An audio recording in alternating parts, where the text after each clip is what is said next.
പ്രവാസി channel eMalayali.com news സെഗ്മെന്റിലേക്ക് സ്വാഗതം. നോക്കാം ഇന്നത്തെ പ്രധാന വാർത്തകൾ.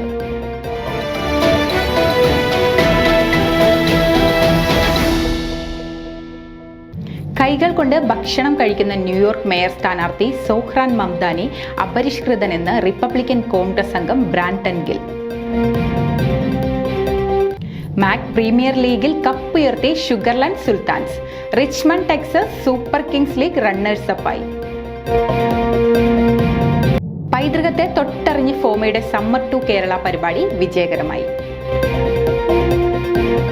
അഹമ്മദാബാദ് വിമാന ദുരന്തത്തിൽ അട്ടിമറി സാധ്യത ഉൾപ്പെടെ അന്വേഷിക്കാൻ കേന്ദ്ര സർക്കാർ. JSK വിവാദത്തിൽ ഇടപെട്ട് ഹൈക്കോടതി. കലാകാരന്റെ സ്വാതന്ത്ര്യത്തിൽ ഇടപെടാനാവില്ലെന്നും കോടതി.